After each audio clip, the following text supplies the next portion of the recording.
It was funny to think it had been a mere 3 weeks since the breach had been opened, yet it seemed like an eternity.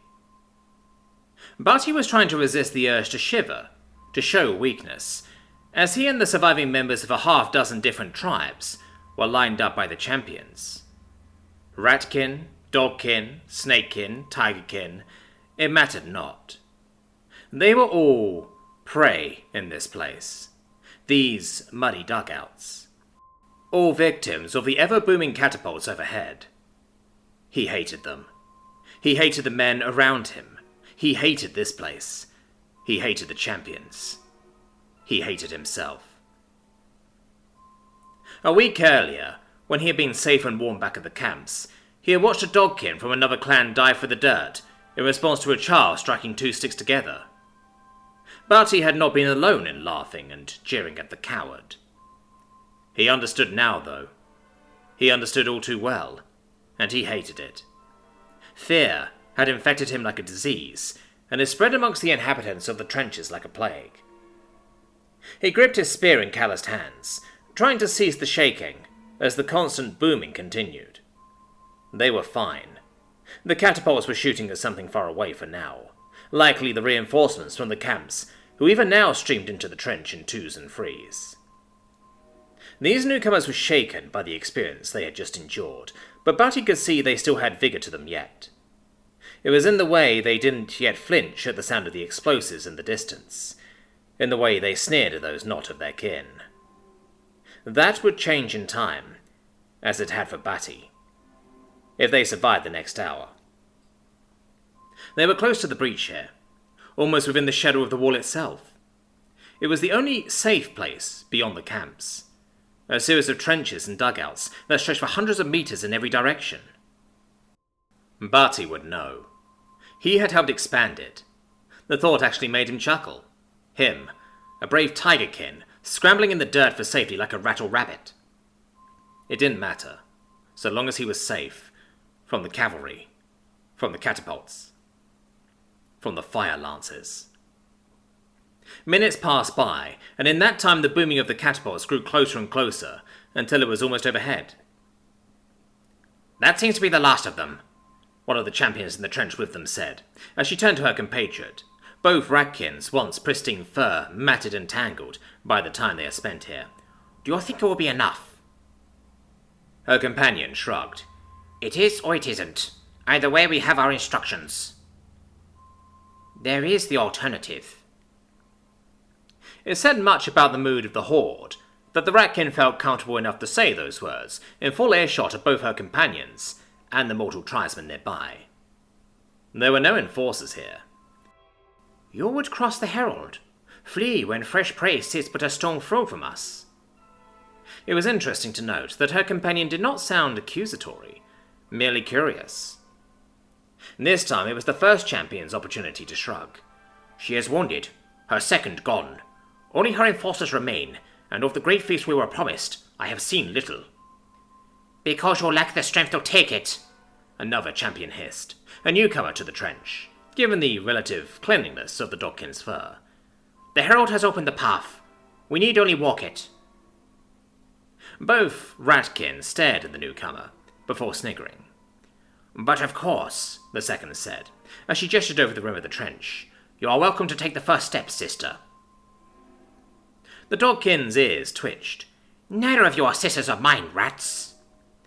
"We are all sisters in suffering here, dog," one of them snickered. The dogkin snorted as she stepped past the two moving to the rim of the trench, clearly ready to lead the charge. Other champions, new to the trench, walked with her, sneering at the veterans who hung back. "Mortal," she grunted, turning towards where a hunt leader stood with the rest of the lobbers. "Are the countermeasures ready?" The man nodded nervously, as he clutched the heavy clay pot in his hand. "Yes, great one." "Then throw them. I have little desire to spend a moment longer in this rat's nest than I must." She turned back, her gaze sweeping over Batty and the rest. "Once I give the word, you shall all charge. We shall sweep over the enemy like a great tide, and feast like divinities." Many of the newcomers roared in approval, yet Batty and his fellow survivors remained silent. After all, they had heard similar speeches before. something the Dogkin clearly noticed, as her gaze swept over them all menacingly. "Yet know this. Any coward that runs will pray that the enemy cuts them down, for that will be a mercy compared to the alternative." Batty believed her, even knowing the hell he was about to step into. He had seen the fates of those cowards that had tried to flee beyond the borders erected by the Herald, and he had no wish to share their fate. To be killed by domestics or eaten by kin was one thing, but to be torn apart by lowly beasts? His spirit destroyed? No, that was a fate worse than death. At least here, if he fell, his corpse would be used to nourish those kin who came after him. His spirit would live on through them, just as the spirits of those who had come before lived on in him now. Would that they would give him the strength to cease this damnable shaking! "Throw!" the Dogkin roared, making him jump. The champions scooped the pots from the waiting hands of the mortals, hurling high into the air and over the rim of the trench. Some of them exploded in the air, caught by the slug of a fire lance. They belched forth a black oily smoke that lingered in the air. Most landed where they were intended to, though, blocking the entrance to the breach with rolling clouds of key-charged dust. Batty knew it wouldn't last long. The wind or enemy cultivators would disperse it soon. For now, though, it presented a small window of opportunity. "Charge!" The Dogkin leapt from the trench along with her fellows, bounding easily across the killing field. The Ratkin and her veterans from before followed after, though with significantly less enthusiasm. Something Batty well understood as he followed his fellows out of the trench, and into hell itself. For while the enemy could no longer see them, they didn't need to see to make some limited use of their strange weapons. The Tiger King could already hear the distant popping coming from the breach, and he watched as a man went down nearby him, only his outline visible in the smoke. Batty ran, pumping his limbs with all the fervour he could muster as he barreled forwards. He ignored the way the oily smoke seemed to cling to his lungs, making it hard to breathe. His focus was entirely on making it to the breach. He did, however, stop his charge when he heard a cry from in front of him. A loud yowl that only grew as time passed, growing to a chorus as other voices rose to join it. "Ah, so that's where the thorn wire is," he thought. He had not been entirely sure he'd be able to see it in the smoke, but it seemed that issue had taken care of itself.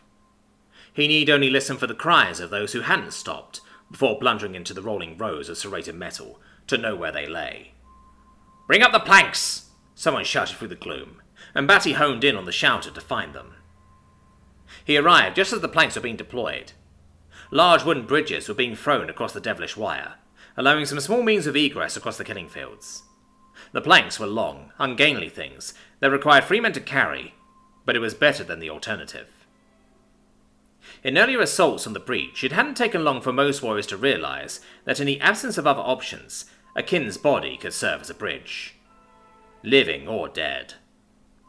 Unfortunately, the enemy had adapted as well. They now made sure to burn both corpses and wooden planks between assaults, necessitating the need for new bridges to be made each time they attacked. "Would that we were champions who could just leap over the blasted thorns," he thought, as he clambered across, careful not to be knocked into the wire by the jostling of his harried fellows. That happened sometimes, and it was not a fate he would wish on anyone, as evidenced by the continued screaming of those unlucky enough to have it before them. Finally, though, he made it through the wire and the smoke. The champions had arrived first, naturally, and they battled with their opposite numbers right in the middle of the breach. An intentional move on their part, a new strategy formulated by the Herald. Rather than spreading to seek out their opposite numbers, or waiting within the ranks of the mortals for their enemy to come to them, she had instead instructed the champions to head straight for the enemy formation. They would either dive into the mass of mortals, disrupting their ranged firepower, or the enemy cultivators would be forced to intercept them. And for so long as the champions and domestic cultivators clashed between the lines, the enemy mortals beyond them could not fire. But he could see them. The domestic mortals on the other side of the superhuman melee. They stood in ordered ranks, some crouching, some kneeling. All of them held strange spears in their hands that they aimed towards the breach. Fire lances, he thought with real hate, as more and more of his fellows emerged from the smoke. Many tribesmen had died during the charge, Yet as he looked around him at the horde gathering, he saw that they had the enemy outnumbered all the same. More than they usually had. Perhaps this is it, he thought. The smoke worked. The planks worked. The strategy is working. It had taken longer than he ever thought possible, but it seemed like the horde had finally managed to overcome the gauntlet. Let's murder those fucks! At first, he was confused as to where the shot had come from, before he realized it was his own. His cry was taken up by the horde, as they all began to charge as one, aiming to slip past the dueling cultivators and make their way into the heart of the enemy formation. That was when he saw it, poking up from the back of the domestic formation, as it rose on 6 great metal legs. Inferno crabs, his mind supplied. He had thought them a myth, a tale told by survivors of the first assault on the breach to exaggerate the threat of the fire lances.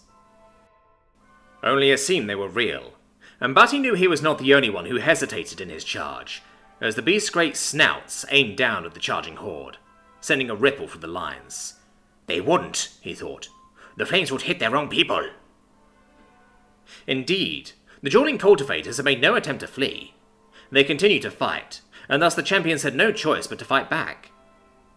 For just a moment, Butty dared to hope that his theory was correct, that the arrival of the strange metal beasts was simply a means to intimidate. Then, almost as one, all 4 beasts made a strange clunking sound. And Butty's world became fire and pain. Gao grinned as the enemy burned. Champions and tribesmen alike, billowing flames from the snouts of the crawlers washed over them all. Not the cultivators, though. To hear Lady Wren complain about it, it had not been a small task to acquire this many cultivators with an elemental affinity for, and thus a resistance to, fire. It had required extensive negotiations not just with the Imperial Army, but with the sects as well. Gao knew not what payments the 2 factions had extracted from his master for their aid, if any. Yet even if they had asked for their weight in gold, he would say it was worth it now, as fire washed over the cultivators without harm, but torched champions and tribesmen alike. He took but a moment to enjoy the glorious sensation. Then it was back to work. As soon as those bodies stop twitching, I want you to get the incendiary rounds out, he instructed. We need to burn the planks they were using. The sergeant he was speaking to bowed, before leaving to do as he commanded. Gao's smile remained in place as the flames cut out, and the cultivators pulled back, even their clothes untouched by the fire. As they did, a number of shots rang out from the line, putting down those tribesmen who had survived the fire and were now attempting to flee. They did not get far. The smoke they had used to close the distance had already started to thin, and the flames of the crawlers burned surprisingly cleanly, creating little smoke. Once again the enemy had been beaten back, and he had not lost a single man or woman. He did not know how long that would last, though. As backwards and barbaric as the enemy were, they were not stupid. They would find a workaround eventually. They were already making strides in that direction. The trenches, the planks, the smoke. This new strategy, where they used the cultivators to tie up his firing lanes. It might have worked were it not for the presence of the crawlers, and his pre-existing plan with the fire-resistant cultivators. Eventually, though, the enemy would do something he had not planned for, and people would die. It was inevitable. The best he could do was prepare for as many eventualities as possible. And if things do go to shit, he thought, well, I'll keep my mouth shut. His master had made it abundantly clear that he needed no disposable patsies to take the fall for him in an attempt to exonerate him of responsibility for any given failure. The man considered Gao, and this was strange to think, more valuable than any face he might lose as a result of any given failure. It was odd. Yet, many things about the overseer of Jiangxi were odd. Regardless, Gao was thankful for the man's oddities, even if he didn't truly understand them. After all, what kind of a cultivator values the life of a mortal over face? Fuck! Fuck! Fuck! Zhu cursed up a storm as her latest assault was repulsed by the creations of that damnable male. Flames ripped from her mouth, and her motions aggravated her wounds as she stomped up and down the length of her command post, but she cared not a whit. The breach had been open for 3 weeks. 3 weeks! 3 weeks with not an inch of progress to be spoken for. She glared darkly about herself, as if daring any of the clan heads present to make an issue of her actions. None did, though she couldn't help but note that not all were as quick to avert their gaze as they had been less than 2 weeks ago. They sensed weakness. "All of you, leave me," she grunted, smoke billowing from the corners of her mouth. "I need to rethink my strategies." The assembled leaders were all too happy to escape her presence, for one reason or another. Zhu watched them go. The Horde had ever been ruled by strength and strength alone.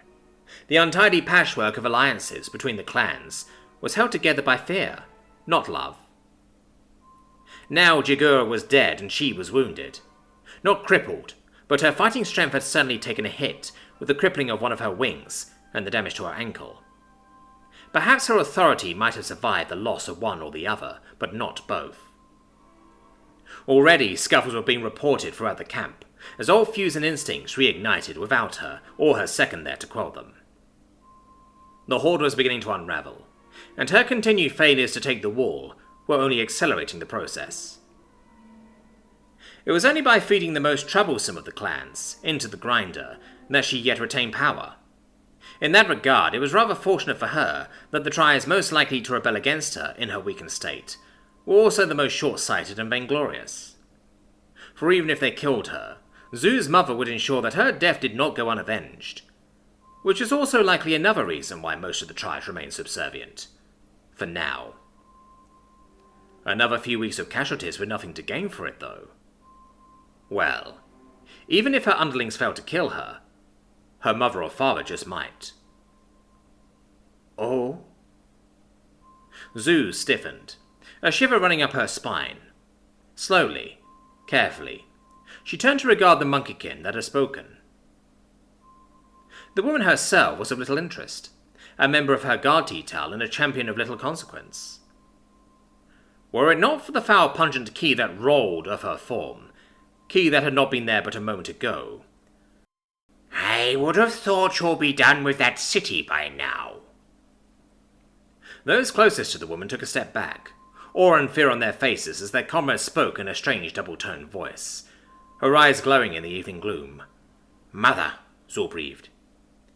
Any flesh, the Monkey King giggled most unnaturally, her body twisting jerkily and without grace. Or someone's flesh, at least. I mean, I made it in a manner of speaking. Or at least, I made this one's ancestor at some point. Does that count? Zhu eyed the puppeteered guard warily. Why are you here, mother? She knew better than to indulge one of her progenitor's tangents. I was going to send you an order to stop glutting yourself and move on to your next objective. The guard's head cocked to the side unnaturally, her bones creaking under the forces her body was subjecting itself to. How much of my surprise to discover that not only have you not conquered Tenhu, you're still sitting outside it. Her eyes squinted for a second. Very far outside it.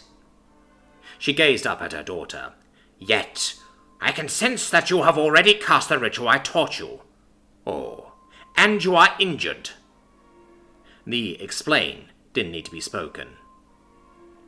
Zhu took a deep breath, burying her shame deep. The ritual was disrupted. I only managed to make a small breach in the walls before I was incapacitated. Fool girl! I warned you about the Imperial Scions. It wasn't her. Normally, Zhu would never dare to interrupt her mother, but the words slipped out before she could stop them. Silence grew on the hilltop, broken only by the guard's fingers snapping, as through her, Zhu's mother stared up at her.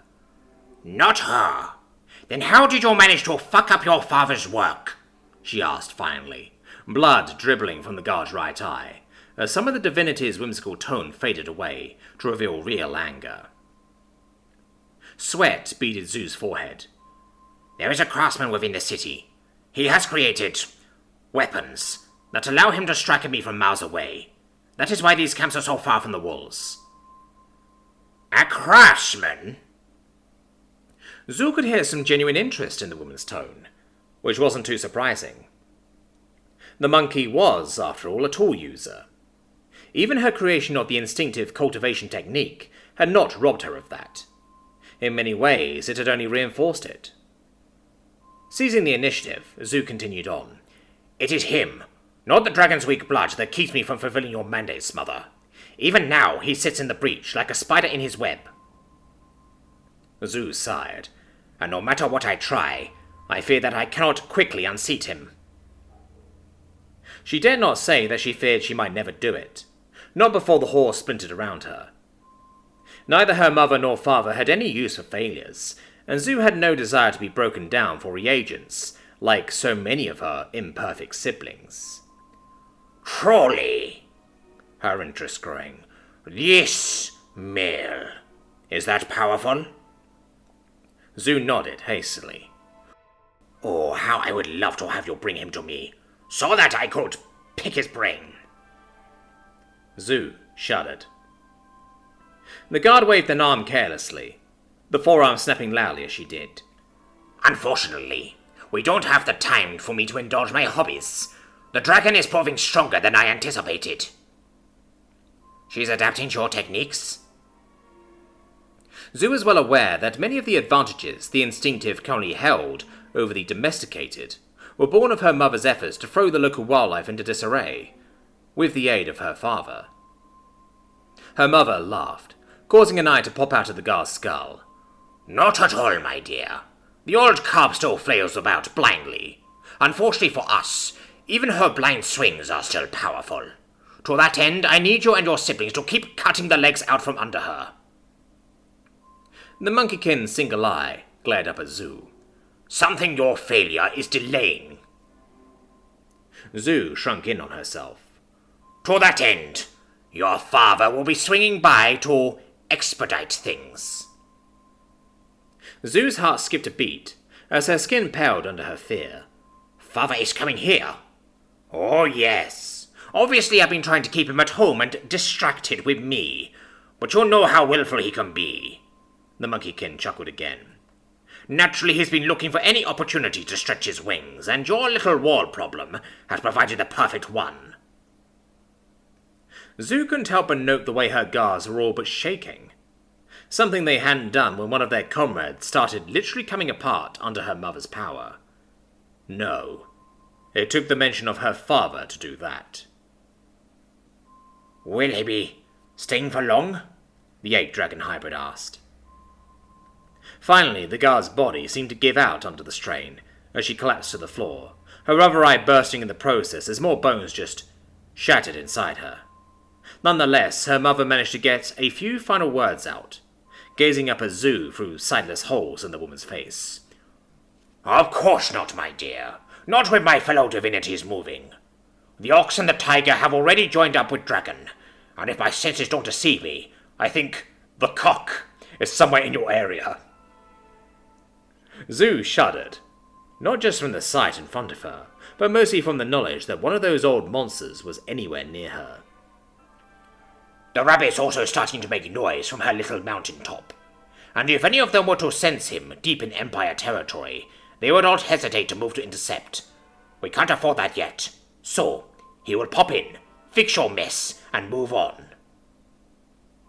With those final words, the rancid key finally dissipated, and the guard's body went still. Zhu sat down at the ravished, almost putrid-smelling corpse of one of her subordinates before sighing. Yes, mother. For better or for worse, it seemed her father was coming here. Ten Huo was doomed. She could only hope that she and the Horde survived the experience. To that end, she turned to her guards. Tell the enforcers to start gathering up virgin women from amongst the clans. One of her guards tore her gaze away from her downed comrade. They won't like that, Great One. Zhu just shrugged, staring up at the sky. Tell them my father is coming. Which was all that needed to be said, really.